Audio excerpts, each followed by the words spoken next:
Hello friends, नमस्कार। स्वागत। इस नई वीडियो में बात करेंगे पोस्ट मैट्रिक स्कॉलरशिप का फॉर्म भरने के लिए आपको कौन कौन से जो है नेसेसरी डॉक्यूमेंट्स बनवा के रखनी है। जाति, निवास, आय, काफी सारे डॉक्यूमेंट्स लगते हैं फॉर्म भरने के लिए। बोनाफाइड भी लगता है। तो हम एक लिस्ट बनाए हुए हैं, उस लिस्ट में आपको जो है वो सारे डॉक्यूमेंट्स बनवा के रखनी है। साथ ही साथ ये भी डिस्कस करेंगे कि आपको जो है इनकम सर्टिफिकेट कितने रुपए का बनवाना है, क्योंकि इनकम सर्टिफिकेट पे भी लिमिट रहता है कि 2 लाख का बनवाएं, कि 1.5 लाख का बनवाएं, कि 2.5 लाख का बनवाएं। तो कैटेगरी वाइज जो है मैं बताऊंगा आपको कि किस कैटेगरी का जो है इनकम सर्टिफिकेट कितना बनवा के रखना होता है। साथ ही साथ ये भी बताऊंगा कि आपका जो इनकम सर्टिफिकेट बनेगा वो आपके नाम से बनेगा कि आपके पेरेंट्स के नाम से बनेगा। तो पूरी कंप्लीट इंफॉर्मेशन फ्रेंड्स मैं आपको इस वीडियो में देने वाला हूं। साथ ही साथ ये भी बताऊंगा कि जो आपका कंपलसरी फी होता है, नॉन रिफंडेबल फी और ट्यूशन फी, सरकार देखिए दो ही फी पे जो है आपको पैसा देती है स्कॉलरशिप, एक ट्यूशन फी एंड दूसरा जो होता है अदर कंपलसरी नॉन रिफंडेबल फी। तो उसका मैक्सिमम लिमिट क्या है, अधिकतम सीमा क्या रखा गया है, कोर्स वाइज यहाँ पे जो है हम समझेंगे, ताकि जब भाई आप बोनाफाइड सर्टिफिकेट बनवाएंगे तो उसमें आप क्या रखेंगे कि आपका जो है यहाँ पे पैसा जो है इजिली मिल जाए, कुछ गलती ना हो फॉर्म भरते वक्त। तो ये भी हम यहाँ पे समझेंगे। अगर आप 10वीं के बाद जो है आईटीआई कर रहे हैं या 12वीं कर रहे हैं या 3 साल का डिप्लोमा कर रहे हैं, डी फार्मा, बी फार्मा, जो भी आप कर रहे हैं, उसके लिए यहाँ पे कंपलसरी फी जो है यहाँ पे बताया गया है मैक्सिमम क्या रहना चाहिए। उससे ज्यादा रहेगा तो आपका फॉर्म रिजेक्ट हो जाता है। समझ में आ गया? तो ये सारी जानकारी को हम यहाँ पे समझेंगे। इसके अलावा जो भी इंफॉर्मेशन है मैं आपको पूरा प्रॉपर तरीके से बताऊंगा, और इस चीज को आप फॉलो करेंगे तो आपका फॉर्म कभी रिजेक्ट नहीं होगा, क्योंकि पिछले साल काफी सारे बच्चों का जो है फॉर्म रिजेक्ट हुआ है। इन्हीं सब बातों को ध्यान वो लोग नहीं दिए हैं तो उनका फॉर्म रिजेक्ट हुआ है। समझ में आ गया? तो चलिए हम वीडियो को स्टार्ट करते हैं। मेरा नाम है दिलीप और आप देख रहे हैं DS helping forever YouTube channel. दोस्तों, अभी तक आपने इस वीडियो को लाइक नहीं किया तो वीडियो को लाइक कर दीजिएगा, और चैनल पहली बार आए तो चैनल को भी जरूर सब्सक्राइब कर लीजिएगा, क्योंकि इस तरह का अपडेट आपको हमेशा इस चैनल पर मिलते रहते हैं। तो चलिए सबसे पहले हम यहाँ पे ये देख लेते हैं कि आपको जो है कितने तरह के डॉक्यूमेंट्स बनवाने हैं फॉर्म आवेदन करने से पहले। अभी आवेदन स्टार्ट नहीं हुआ है।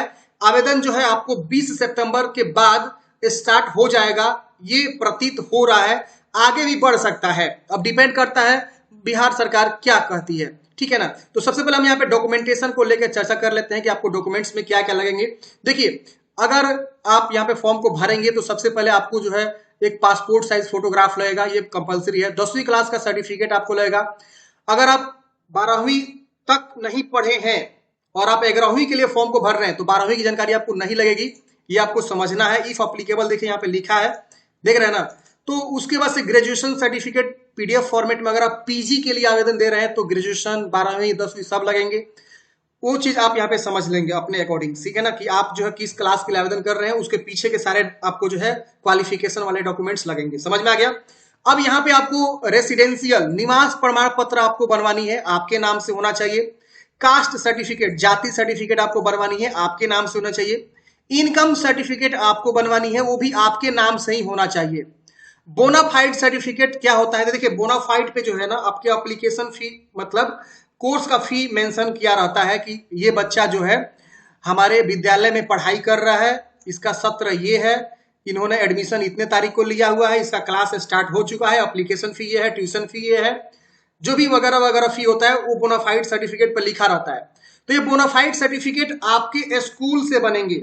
9वां नंबर, अभी आपको नहीं बनवाना है बोनाफाइड सर्टिफिकेट। बोनाफाइड सर्टिफिकेट आपको जो है अभी नहीं बनवाना है। कब बनवाना है? जब फॉर्म स्टार्ट होगा पोस्ट मैट्रिक स्कॉलरशिप का, तब बनवाना है।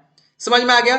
फी रिसिप्ट, फी रिसिप्ट कंपलसरी है फ्रेंड्स। देखिए, फी रिसिप्ट जब भी आप एडमिशन लेते हैं किसी विद्यालय में तो आपको फी रिसिप्ट काट के दिया जाता है रसीद के तौर पे। येलो, पीला कलर में, लाल कलर में होता है, आप सबको पता है। वो फी रिसिप्ट भी आपको अपलोड करनी होती है। तो जहां जहां अपने एडमिशन, मतलब जहां जहां फी लगा है वहां का रिसिप्ट आपको मिला होगा, वो सब एकत्र करके रखेंगे। समझ में आ गया? अब देखिए, यहाँ पे बोनाफाइड सर्टिफिकेट नहीं बनवानी है, फी रिसिप्ट आपके पास होगा ही होगा। बनवानी क्या है आपको अभी फिलहाल? तो यहाँ पे जाति, निवास, आय, ये 3 चीज मैंडेटरी है, और ये 6 महीना से ज्यादा का पुराना नहीं होनी चाहिए। ध्यान रहे, पुराना वाला जो है जाति, निवास, आय आपको नहीं लगेगा। ये चीज जो है न्यूज़पेपर में बताया गया था बेकायदे कि पोस्ट मैट्रिक स्कॉलरशिप आवेदन करने के लिए आपको जो है नया वाला जो है जाति, निवास, आय लगानी है, जो 6 महीने से ज्यादा का पुराना नहीं होनी चाहिए। इतना आपको समझ में आ गया? ये 3 चीज मैंडेटरी। अभी मैं बताऊंगा कि इनकम सर्टिफिकेट कितना रुपए तक का आपको बनवाना है। नेक्स्ट होता है last exam passing certificate in PDF format. मान लीजिए आप जो है 11वीं के लिए स्कॉलरशिप पे अप्लाई दे रहे हैं तो आपको जो है 10वीं का जो है पासिंग सर्टिफिकेट लगेगा। अगर आप 12वीं के लिए अप्लाई कर रहे हैं तो फिर भी उसमें 10वीं का ही लास्ट ईयर पासिंग सर्टिफिकेट आपका लगेगा। अगर आप ग्रेजुएशन फर्स्ट ईयर के लिए अप्लाई कर रहे हैं तो आपका 12वीं लास्ट ईयर पासिंग सर्टिफिकेट होगा, तो 12वीं का आपको लेंगे। सेकेंड ईयर के लिए भी अप्लाई कर रहे हैं तो ग्रेजुएशन का फर्स्ट ईयर जो होता है लास्ट पासिंग सर्टिफिकेट वो आप दे सकते हैं, या 12वीं का भी आप दे सकते हैं।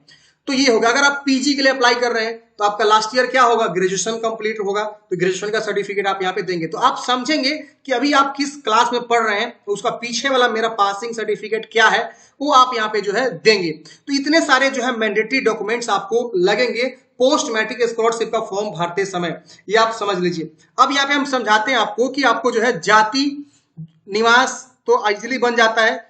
इनकम सर्टिफिकेट आपको कितना रुपए का बनवाना है और किसके नाम से बनवाना है। तो देखिए इनकम सर्टिफिकेट आपके ही नाम से बनेगा, लेकिन पेरेंट्स का वहां पे इनकम पारिवारिक आय दर्ज किया जाता है। इतना आपको समझ में आ गया। अब यहाँ पे हम समझते हैं कि आपका जो है कितना रुपए का जो है इनकम बनवानी है। तो देखिए यहाँ पे मेंशन किया गया है, एक बार पढ़ेंगे तो आपको समझ में आएगा। अनुसूचित जाति अनुसूचित जनजाति जो छात्रवृत्ति हेतु विद्यार्थी की वार्षिक पारिवारिक आय है वो 2.5 लाख पूर्व से निर्धारित थी। पहले से जो है 2.5 लाख रुपए निर्धारित थी, लेकिन उसको बोला गया है कि बीते वर्ष 21-22 में पारिवारिक वार्षिक आय की अधिक सीमा जो है 2.5 लाख रुपए से ऊपर 3 लाख रुपए तक भारत सरकार द्वारा निर्धारित किया गया है। इसी प्रकार अन्य पिछड़ा वर्ग योजना अंतर्गत पूर्व से निर्धारित वार्षिक आय की अधिक सीमा को संशोधित किया गया है। यानी फ्रेंड्स जो भी SC ST से आते हैं, अनुसूचित जाति अनुसूचित जनजाति से आते हैं, तो उनका अगर इनकम 2.5 और 3 के बीच है, अगर उससे भी कम है इनकम तो और बल्ले बल्ले आप बनवाएंगे, कोशिश करेंगे, जरूर बन जाता है। 1.5 लाख 2 लाख तक का इजीली बन जाता है। तो मैं आपको ये बोलूंगा कि 2.5 लाख से नीचे ही आप जो है इनकम सर्टिफिकेट अप्लाई करें। 2.5 लाख 2 लाख डालें, 1.5 लाख डालें, वो लोग बढ़ा देता है, जो भी RTPS काउंटर पर रहता है वो तो बढ़ा देता है। तो आप जो है 2-2.5 के नीचे ही रहिएगा तो बेहतरीन रहता है। आपका पारिवारिक वार्षिक आय इतना से नीचे नहीं होना, मतलब इससे ज्यादा नहीं होनी चाहिए, इससे कम ही होना चाहिए। यहाँ पे मेंशन किया गया है, समझ में आ गया। तो ये चीज आपको समझ लेनी है। अपने अकॉर्डिंग जो है 2.5 लाख 2 लाख से नीचे ही रखेंगे तो आपका जो है यहाँ पे इजिली जो है फॉर्म रिजेक्ट नहीं होगा, आसानी से मिल जाएगा। तो ये हो गया किसके लिए, SC ST के लिए। अब हम यहाँ पे समझते हैं फ्रेंड्स, जो भी BC और EBC से आते हैं उनके लिए क्या यहाँ पे जो है निर्धारित किया गया है इनकम सर्टिफिकेट। तो BC और EBC के लिए अगर आप हैं तो यहाँ पे देखिए बोला गया है कि इस छात्रवृत्ति योजना के अंतर्गत वित्त वर्ष 19-20 के लिए राज्य के अन्य पिछड़ा वर्ग वैसे छात्र छात्राओं जिनका वार्षिक पारिवारिक आय 1.5 लाख निर्धारित किया गया था। मतलब 2019-20 के लिए 1.5 लाख था, फिर राज्य ने जो है उसको बढ़ाया और अधिक सीमा यहाँ पे बढ़ा के यहाँ पे आय जो है 2.5 लाख है को क्रमशः पिछड़ा वर्ग अति पिछड़ा वर्ग कल्याण विभाग के संकल्प, ये संशोधन दोबारा किया गया। संकल्प यहाँ पे देख सकते हैं दिनांक 5/9/2019 को संकल्प इतना के आलोक में प्रवेशकर छात्रवृत्ति योजना का क्रियान्वयन किया जा रहा है। बीते वर्ष 20-21 के लिए राज्य के अन्य पिछड़ा वर्ग के वैसे छात्र छात्राओं जिनका वार्षिक पारिवारिक आय अधिक सीमा 2.5 लाख तथा बीते वर्ष 21-22 के लिए राज्य के अन्य पिछड़ा वर्ग वैसे छात्र छात्राओं जिनका वार्षिक पारिवारिक आय अधिक सीमा 3 लाख है को क्रमशः विभाग के संकल्प इतना के संकल्प में इतना के आलोक में परसों छात्रवृत्ति जो क्रियान्वयन किया जा रहा है। मतलब फ्रेंड्स जो SC ST है उनका भी लगभग 2.5 से 3 लाख से ज्यादा नहीं होनी चाहिए, और BC EBC का भी यहाँ पे अधिक सीमा जो है 3 लाख रखा गया है। तो आप यहाँ पे देख सकते हैं। लेकिन यहाँ पे एक चीज और ध्यान देना है, जब आप फॉर्म फिल करते हैं तो उसमें जो है एक ऑप्शन आता है। यहाँ पे देखिए फॉर्म फिल करेंगे ना तो लास्ट में जब आप फाइनलाइज करते हैं तो यहाँ पे एक ऑप्शन आता है अंडरटेकिंग का, आपसे शपथ कराता है। तो ये भी मैं आपको बता देता हूँ ताकि आप जो है इसी के अकॉर्डिंग आप बनवा सकते हैं। जितना कम रहेगा उतना सही रहता है। 2.5-3 लाख से अधिक रखिएगा तो काफी ज्यादा दिक्कत हो जाएगी, फॉर्म रिजेक्ट हो जाएगा। तो देखिए जब आप अंडरटेकिंग फाइनलाइज करते हैं तो यहाँ पे लिखता है कि my annual income is not more than, मतलब जो है अगर आप SC ST से हैं तो 2.5 लाख से ज्यादा का नहीं होनी चाहिए, ये अंडरटेकिंग करवाता है आपसे। वही अगर आप BC1 हैं तो 1.5 लाख बोला गया है, ठीक है, सॉरी BC1 के लिए, हाँ ठीक है। और EBC के लिए बोला गया है कि 1 लाख से लेकर 1.5 लाख एंड 1.5 लाख से लेकर 2.5 लाख यहाँ पे बोला गया है। तो आप देख रहे हैं ना यहाँ पे ये जानकारी यहाँ पे ऑलरेडी लास्ट में आपसे जो है जब आप फॉर्म भरते हैं और लास्ट में फाइनलाइज करते हैं तो ये चीज यहाँ पे जो है आपको पूछा जाता है, बोला जाता है कि आप टिक करिए कि हाँ आप ये सब जो है क्राइटेरिया फुलफिल करते हैं। दूसरा चीज यहाँ पे देखिए बताया गया कि पिछड़ा वर्ग अति पिछड़ा वर्ग में आवेदक के माता पिता के मात्र 2 पुत्रों को ही ये स्कॉलरशिप प्रदान की जाती है। यह नियम पुत्रियों पर लागू नहीं होगा। अगर पुत्री है तो कितना भी पुत्री है आवेदन कर सकती है, मतलब गर्ल्स, लेकिन 2 से ज्यादा अगर बॉयज हैं एक माता पिता के, तो वो जो है यहाँ पे आवेदन करेंगे तो रिजेक्ट हो जाएगा। मैक्सिमम 2 लोग आवेदन कर सकते हैं एक घर से। समझ में आ गया। किंतु अनुसूचित जाति अनुसूचित जनजाति में यह नियम लागू नहीं है।